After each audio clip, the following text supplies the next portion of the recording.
Hi everyone, welcome back. Like I promised on my last video, we're going to be making cookies today. So my favorite recipe are the Spritz cookies. I have my assistant Jack who is very busy. Jack, thank you.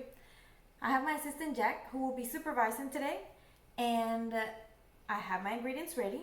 So if you miss any step, rewind the video, and if you have any questions, let me know. Ready to start, right Jack? Yes, we're ready to start. He says yes.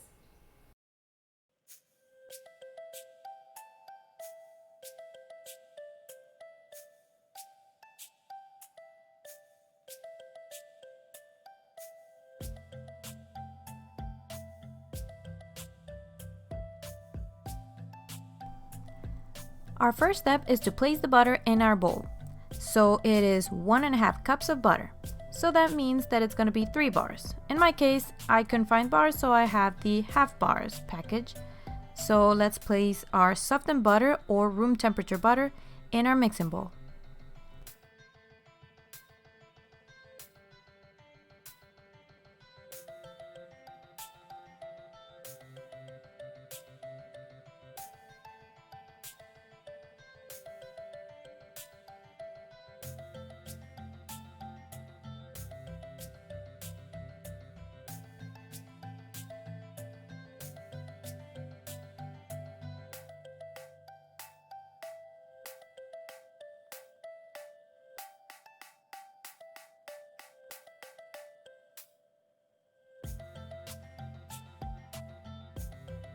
Now we're gonna get the rest of our ingredients ready so that when the recipe calls for it, we can just add them.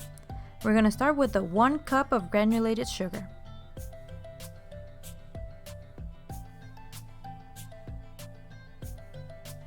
So 1 cup of normal granulated sugar.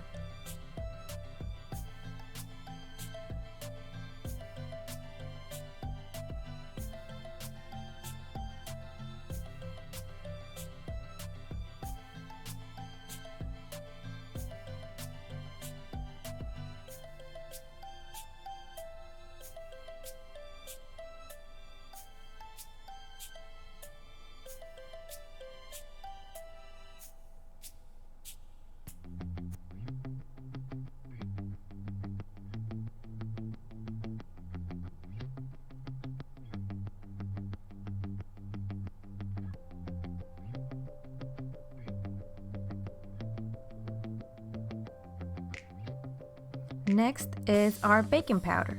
So it'll be 1 teaspoon of baking powder, and we're going to add it here with our, let me move this out of the way, with our sugar since it will go together.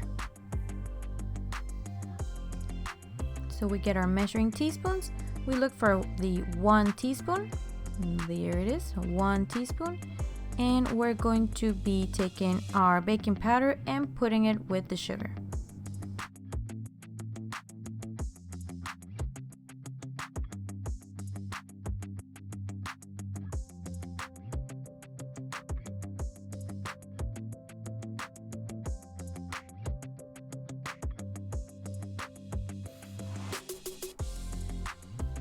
And next, it's our egg.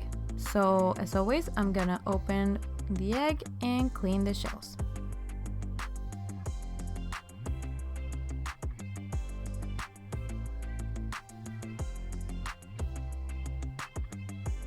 And Jack is very entertained.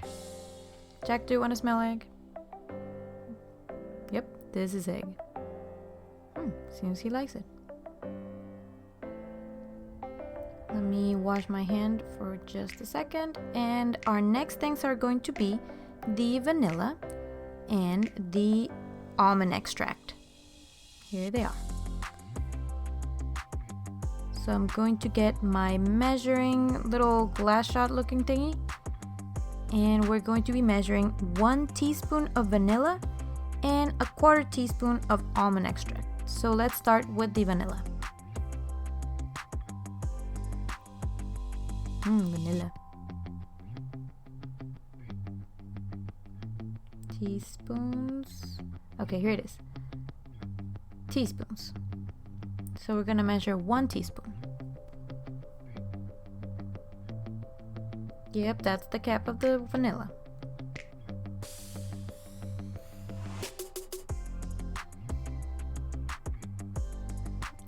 Hey. So measuring at eye level and a little bit too much. Okay. Yep, 1 teaspoon.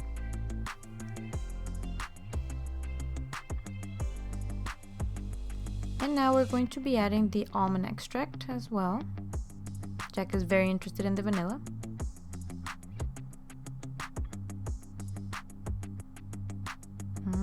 It's my favorite.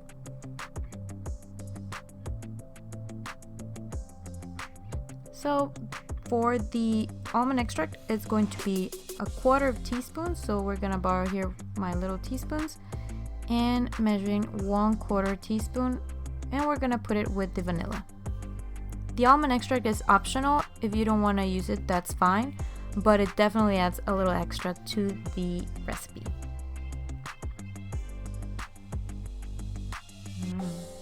Plus it smells amazing.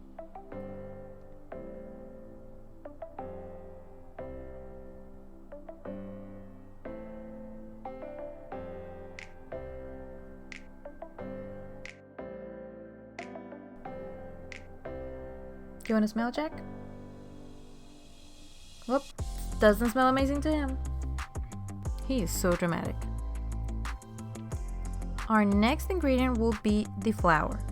So we're going to be measuring 3.5 cups of flour in our bowl, since it's going to be pretty much the last ingredient we're going to be using. So we get our measuring cups and we do our measurements.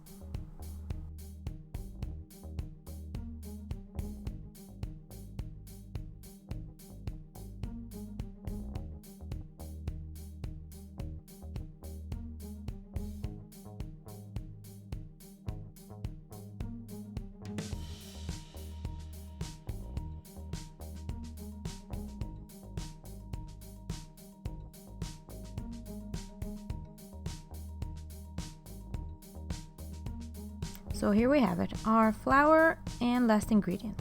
In the meantime, Jack is gonna go off and run some cat errands, and I guess he'll be back later on. We put our flour away.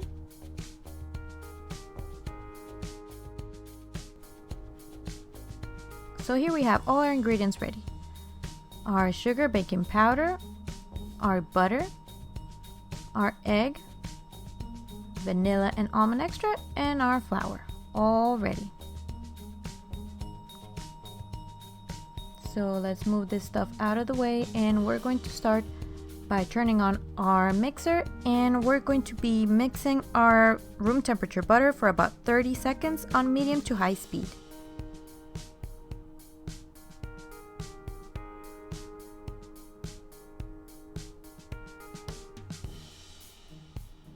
Okay, so once the butter is mixed, we're going to be adding the sugar and the baking powder to our bowl.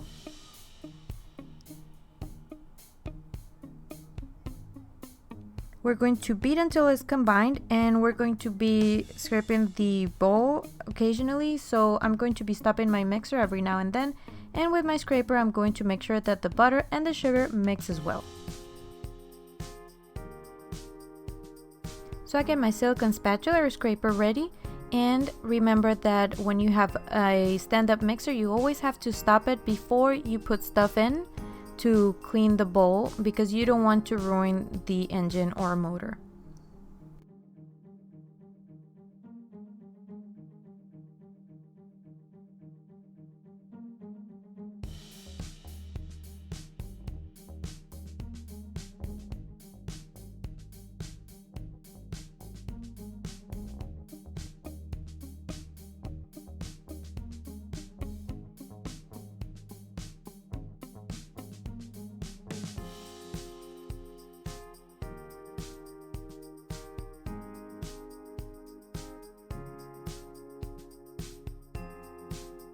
Okay, and we turn this back on while I wash my hand once again.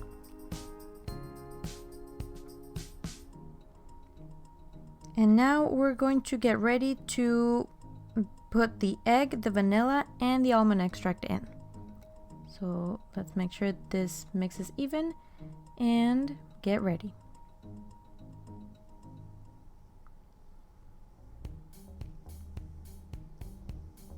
So in goes the egg.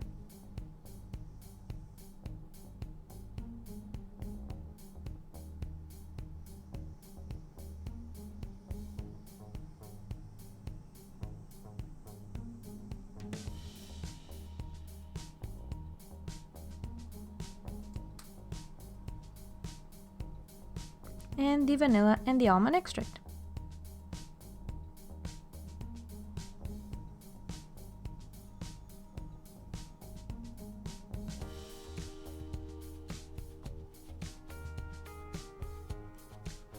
And once this is all combined, we are going to be putting the flour as much as we can, but let's clean the bowl one more time.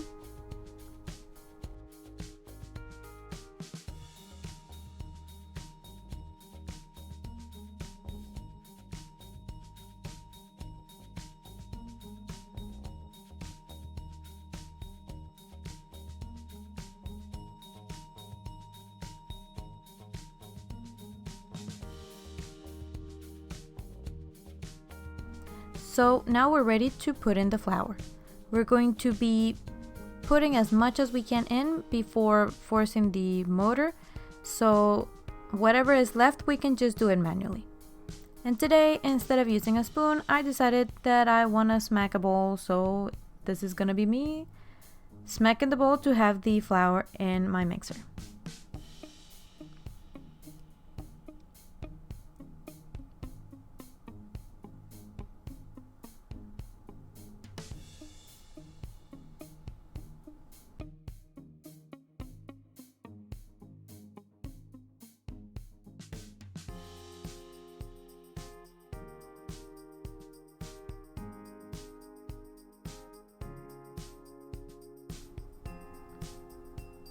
We do this process a little bit slower just to make sure that our dough actually mixes in with the flour. And we are ready. And as you can see, there's still some flour needing to be mixed, but we're gonna do that with our hands, so make sure to wash them thoroughly.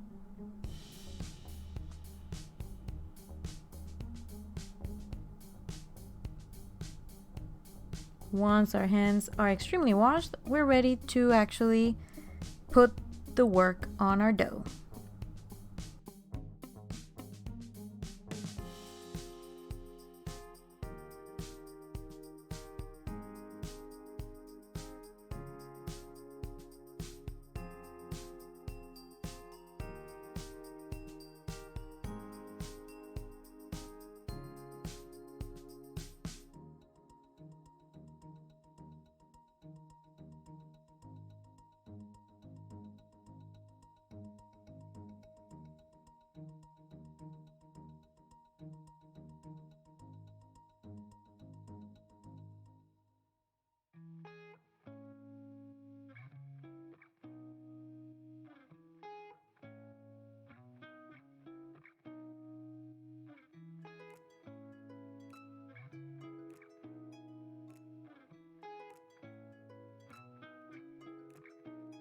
And we're going to knead the rest of the dough until everything is incorporated and you don't see any more flour hanging around.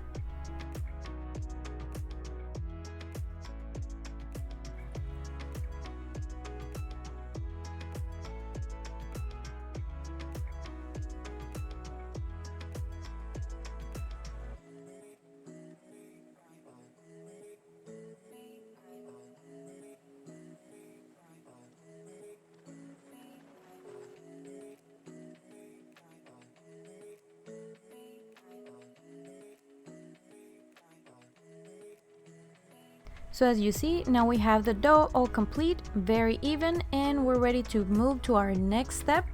So let's get our hands washed. And this is also a great time to start our oven.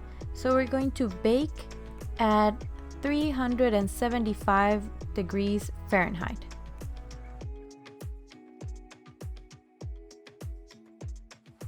And now the fun part begins. Here is our dough. You don't need to put it in the fridge, so it's just normal.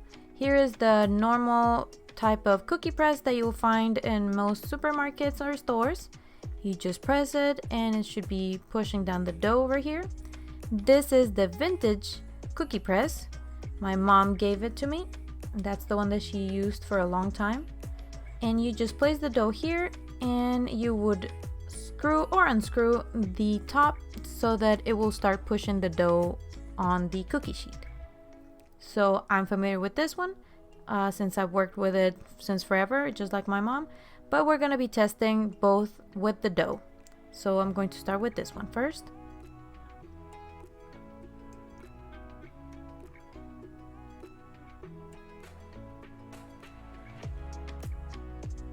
And once again, if you don't have any type of cookie press, I'll show you what else you can do. But this is the ideal way to make the Spritz cookies. My mom used to make them for Christmas, but they're my favorite, so I just do it whenever. For me, Christmas is every day with these cookies.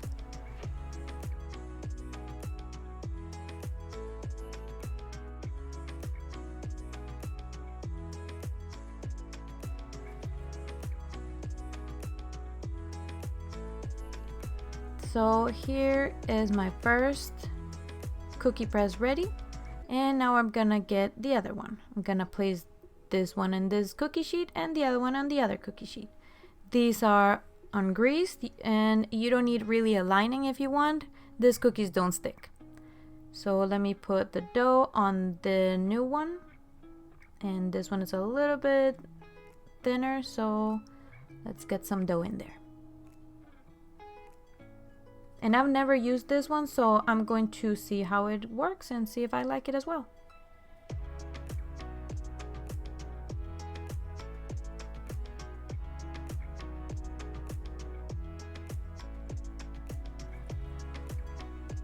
Okay, so we have our vintage and our new. And now I'm going to show you how it normally works with the vintage one. It is a little bit hard to start, but once you get the hang of it, you will be able to push the dough really easy to make the little flower shape. Oops, there it goes.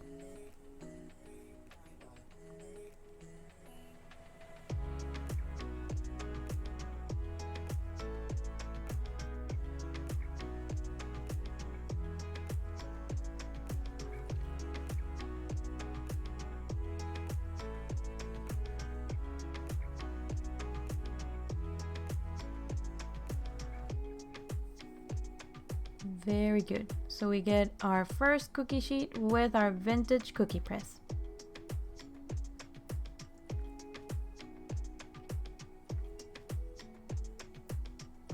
There we go.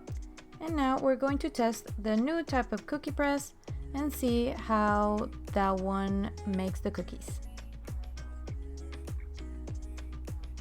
So obviously, like I mentioned, I've never used this one, so I'm gonna learn today.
Well, it seems like the new cookie press also works just as fine.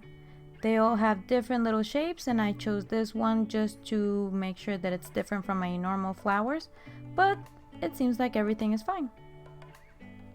So you'll be the judge of it depending on which one do you have. Look at that, pretty cookies. Now, if you don't have a cookie press, just do little balls, kind of an inch or a little bit smaller than an inch. And we're gonna place them here in our other ungreased cookie sheet. And I'm gonna show you a couple of ways that you can make them special.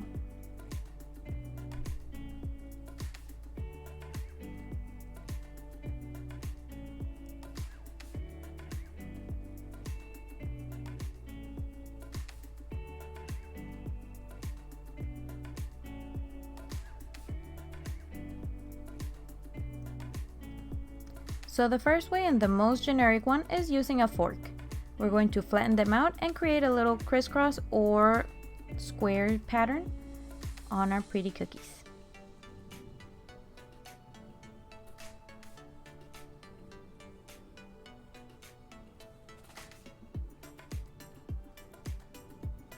Very nice. Other than that, you can look for anything that has a cute pattern that you can press, like this, which has like a little cross and some other details. And we can just press the dough, push it down to flatten them out, and create little patterns. When I was a kid, my mom always had either glasses or crystal plates or the vintage crystal ashtrays that had patterns in the bottom, so that she would be able to push it on the cookies and create pretty little designs.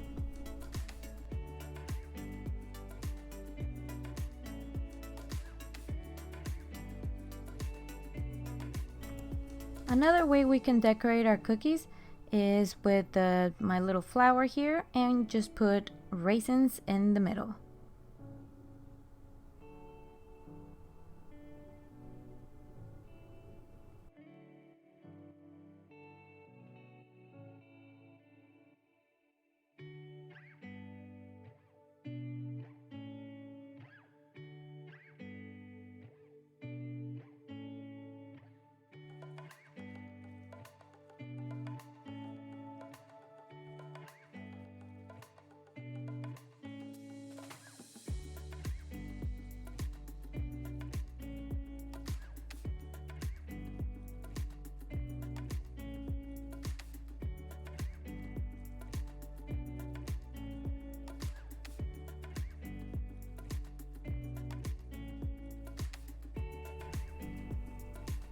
But if you want to spoil yourself, then instead of raisins, you can do M&Ms.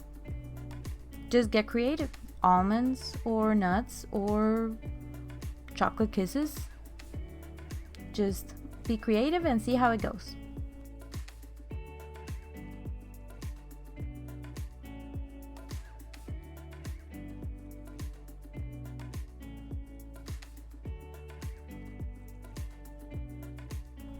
Now we're gonna put our cookies in the oven. So as mentioned previously, we place our cookies always in the upper tray of the oven and our cakes in the middle. So these cookies will go up here on the top, and we're gonna put them in and wish them good luck. Bye, cookies!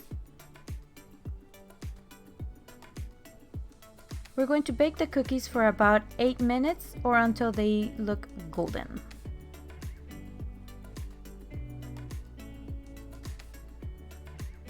Okay, let's check on our cookies after these 8 minutes and see if they need more time or if they're ready. Ooh, handsome cookies. Perfect golden edges. So let's bring our other tray and we put them in the oven and continue the process.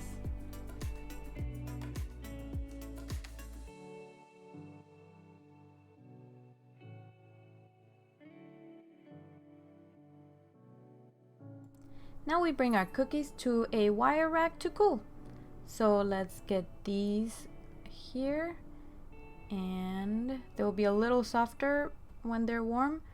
And as you can tell, the cookies didn't grow that much. These cookies do not expand, so that's why they need to be already flat when you put them in the oven.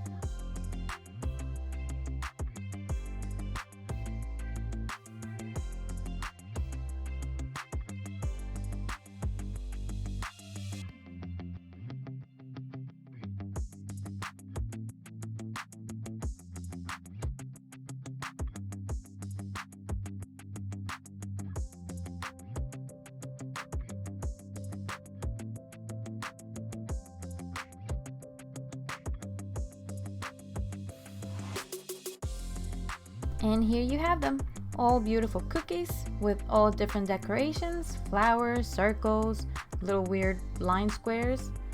Here's our pattern, our racing one, and our M&M one. And here is the one with the forks.